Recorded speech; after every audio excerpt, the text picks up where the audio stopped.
na bako nakolisa affection tendresse bolingo d'après la géographie sans le Nil l'Égypte et désert sans bolingo na yo na motema na ngali wa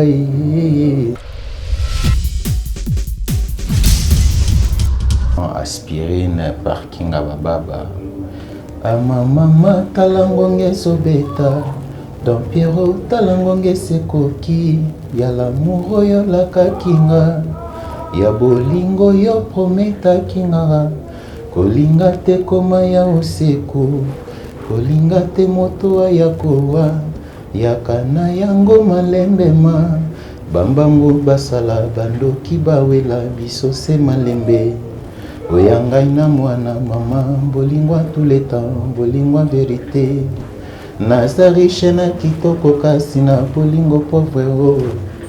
C'est un peu ça quoi.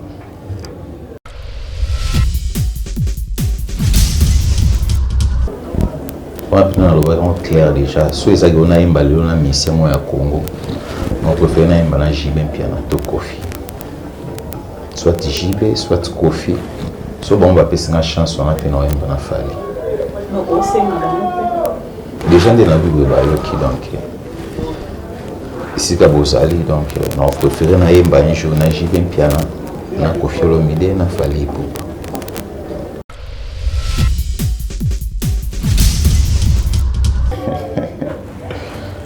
Papa est dans séparation na Fali actuellement na mutu na séparation entre la Fali Ipupa donc na mon appena ya za ba critères ou ba monsieur senga azabu alo barabia imbarabia bien donc aza à peu près na ba qualité moro ngana za c'est ça.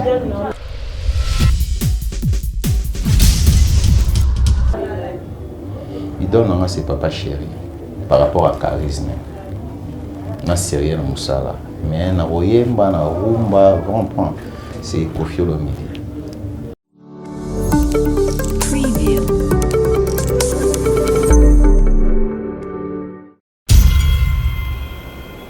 Mike Ebo est artiste et musicien, chanteur, danseur, compositeur, guitariste, interprète.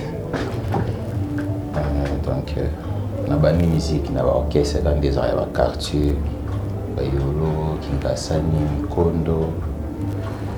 Carrière professionnelle en 2006, c'est pas Tonton Lai, on est faux loco. Après Tonton Lai, 2011, il n'y a pas d'Akumuda Newman. Après, on a 2013, il n'y a pas Shaingenge. Si 2017, il n'y a pas fin, il y a quitté Shaingenge. Tout le monde a un nombre de 4, je crois. On a Mike Internet, aspiré, Namastano Ramadan. Tout ça, c'est une haute tension. Je crois après 6 ou 9 mois, on a quitté jusqu'à aujourd'hui. Donc, les autres qui me bien. Donc, ça fait déjà 3 ans depuis que nous avons évolué. On a un groupe, comme un orchestre haute tension. Donc, pour l'instant, base na Sueza na Mikondo, tu répéteras chaque lundi, na vendredi. On a mis ça déjà 2 singles.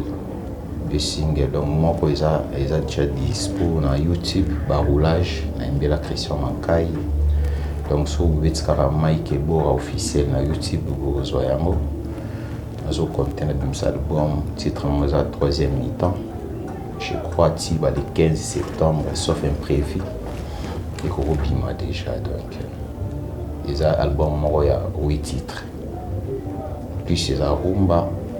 Donc 5 titres rumba afrobeat moko je crois zouk moko na générique c'est ça. Pas tonton là il a un simple chanteur. Tous les gens vont s'ébéler dans le notamment des clics pour ma nuance Massamo JR un petit absolument calibre animateur actuellement pas chancelier des imposés et pas d'Akumuda.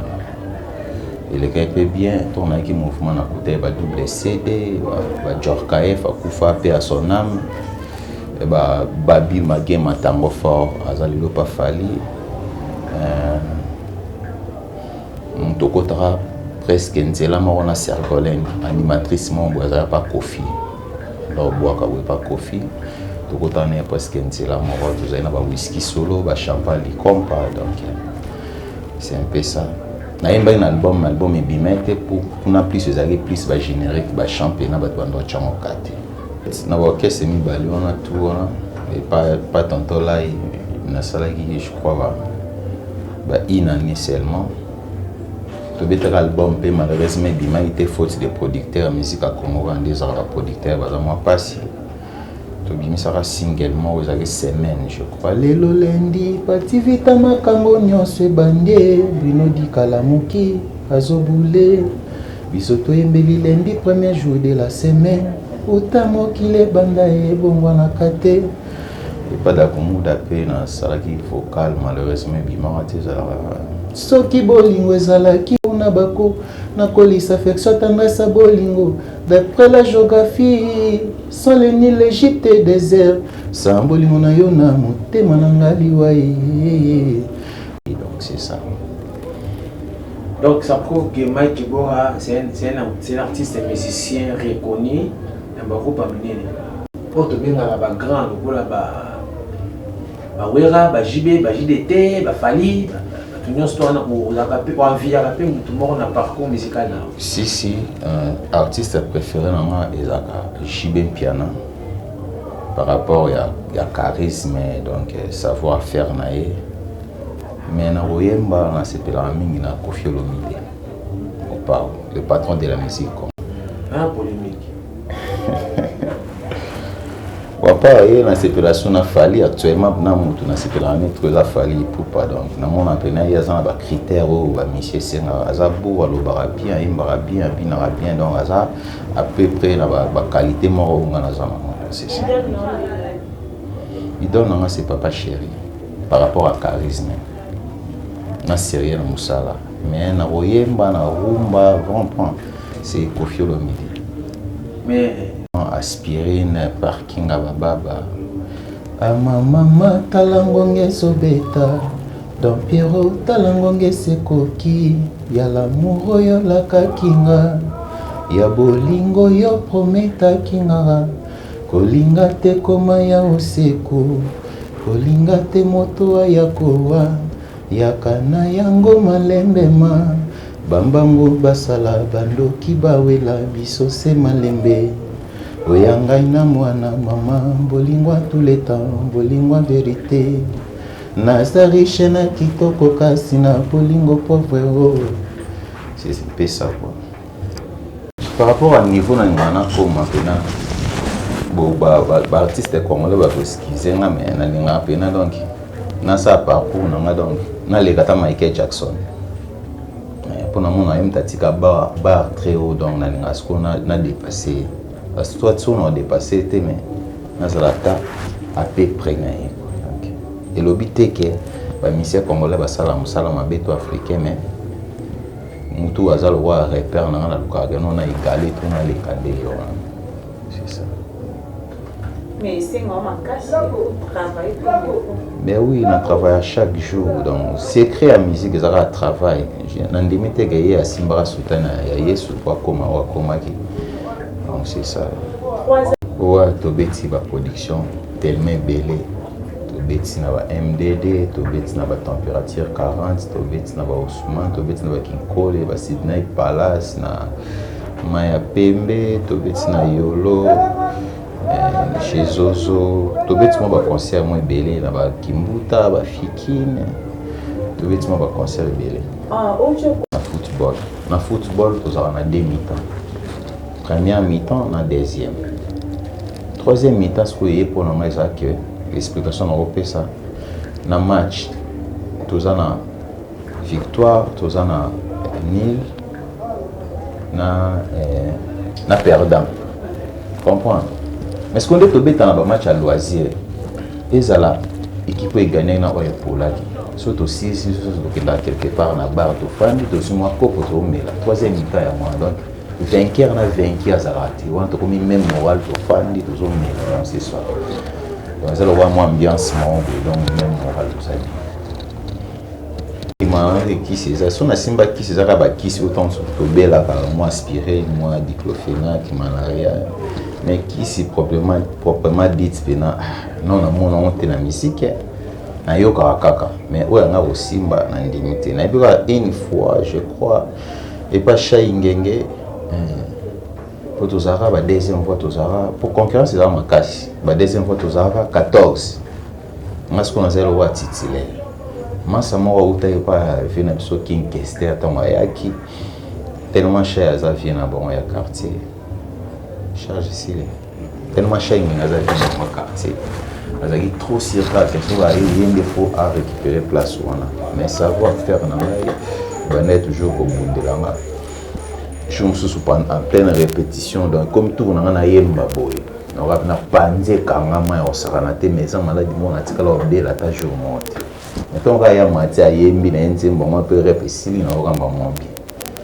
na éviter ce qui se zara na éviter ce on ezaki qui se faisait pas phénomène normal comme tout c'est ça mais na quoi na kiste na contrat pénal na sa carrière na sans kiste na ma célèbre parce que en termes d'azali intelligent nzamba zati na ndimpe ke sata leginzana so ba be sala mars on a le clair déjà so ezaki ona imba lelo na mission ya Congo on préfère na imba na JB piano to Kofi soit JB soit Kofi so bon ba pesa na chance on a fait na imba na Fali no ko senga déjà de na bible ba yoki donc ici ka bozali donc on préfère na imba un jour na JB piano na Kofi Olomide na Fali Ipupa pas chéri motopamba le tramo pas au Kofi Olomide donc ici la bozali bozolanda nga Fali Ipupa na kota un jour na sa featuring na bino pour ba ça peut implice na musique na ngai pe la musique congolaise pourquoi boza ba icône na mboka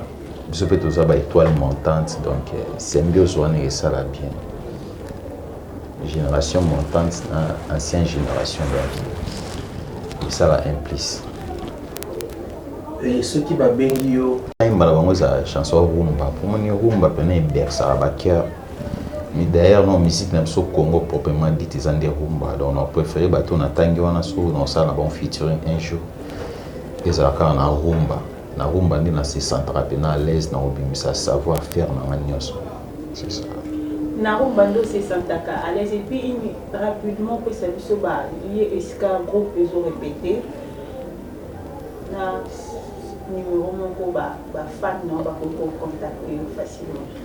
Ouais, groupe répétera chaque lundi na vendredi. Actuellement toujours répété na Mikondo na boulevard Nzoko na espace Nzela Poto donc on va face à MDD. Numéro de contact est que 0243 82 090 47 68. Les numéro à WhatsApp soit na Facebook ou Betty Mike Ebora le Balthazar, soit au Betty sous orchestre haute tension, soit vous abonner à la chaîne YouTube nanga Mike Ebora officiel. Mike, avant question moi ya soupe. Jamais na zonga. Pourquoi? Non ça dans zela nangati. Na koli déjà na grand garçon. Moi na assis à koli. Oui. Souvenir ni nyamala mutika na mona na deux groupes oyo lomba wana. Souvenir à malamu ça n'était pas Chai Ngenge.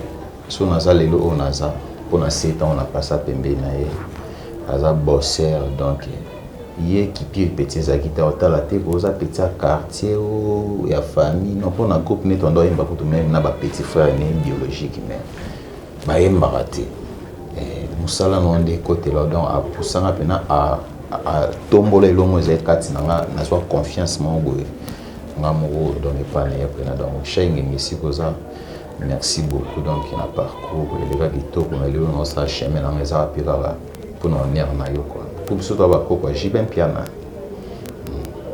bon chic bon déjà na parcours bon maman a permis tani ngai papa ndé abanda linga ngote bien que yemo anda obeta guitare ando ko la guitare pa manoa ko sope na zwa buwana e pa na epo ezaki so akebulo ando sa notel membi ngaza chef comptable ngamo pe na zwa guitare na ebo beta te na zo beta ra beta mais bando linga te na sala musique voire même na ba étude na ngana zwa na posa na sala académie des beaux-arts na posa sa peinture ba décoration interne bani mais ya telemela nga singa songo ki académie faut ça l'architecture ndenga na boyaka on a suka na électronicien ça électronique.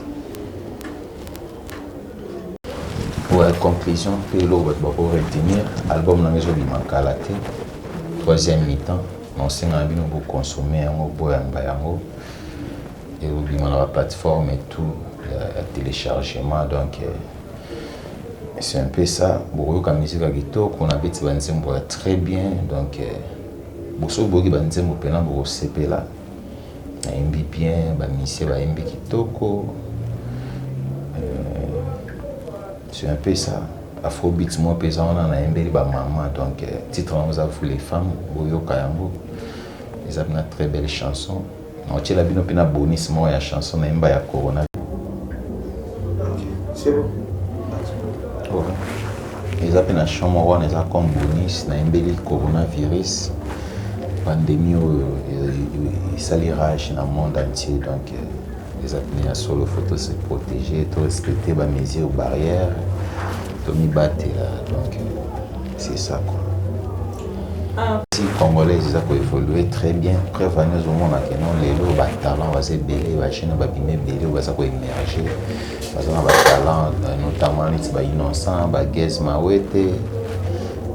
Biso ba Mike Bo rapeto zoya base belé au kalizaye ka batumo boto ibaki ba jibe wera kofi waze quoi papa wemba donc mais les lopena batu ba comme belé la musique qui est très bien que batu ba solo ba musique kiti pendant na musique kiti et ça n'est pas sous kala donc mboka na mission de ba ibo promouvoir culture beaucoup de choses pirateries ça n'a permis aux autres les nzelo ba sote la musique carte mémoire musique au félé nous avons le bazate mais c'est ça qui besoin la production moi au bimatara qui n'a pas qu'à tabac en auto braza faut foutre pas toi et belé mais en retour tous autres sur l'autre on a aussi dans le ministère de la culture matala makambo en plus c'est va droit d'auteur qu'ils a respecté donc c'est ça quoi musique penezo pour évoluer kitoko biso musique na biso rumba preuve ane ba ivoirien ba s'inspirer na musique na biso ozo beta ba afrobeat ba décaliona ils ont dérivé à seben yango on a lokuta mabe musique na biso ko ça meilleur dans le monde entier pour nous tous on a plus de 4-5 ethnies donc tous on a ba langue belé on a facilité o yemba quoi ba langue c'est belé c'est que toi on a ba genre de musique belé ba pende ba sa musique na ba luba ba sa na ba ba songe ba tete la ba yanzi ba swahili et ça déjà force comprends so tata ba musique du tout mona moniti chiluba musique ba luba musique luba ya mona mindele ba beta jazz so na lukutu na monde c'est qu'Afrique que des l'autre dans le monde musique congolaise ou la musique tout ça n'engage que moi. On remercie le bâton de Moïse Podoka Kalunga en direct de Dallas avec un chant album nangai CG Christian Makai président Jonas Mubenga et pas une chanson nzembo na yeto oyemba ngo toyembia mona na zulema ya BCBG. On remercie Yugen Skalaki, empereur de Mankosi à Paris, Declaire, japonais Declaire, Didi Mouwenga Deka à Paris, Docteur Ayer Ataki, Polydor Kachala, Elvis Salimu, Bienvenue Mukungo Chris à Paris, Toto Tolérance à Belgique, Alain Malundu à Londres, Djibouti en Suisse, on va donc merci pour Nabino. Vous consommez l'album Nabino Zobi Makalate. Vous abonnez plus à la chaîne YouTube Nanga Mike Bo officiel. Vous abonnez tout. Merci.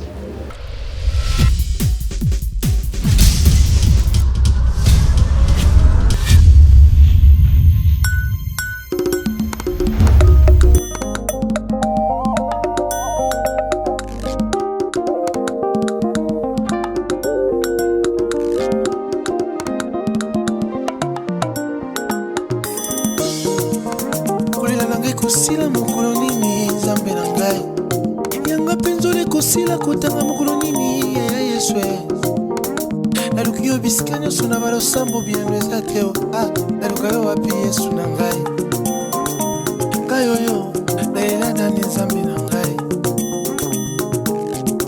ya naleli mpe mingi nabondeli mpe mingi napesi mpe mingi binanga mwana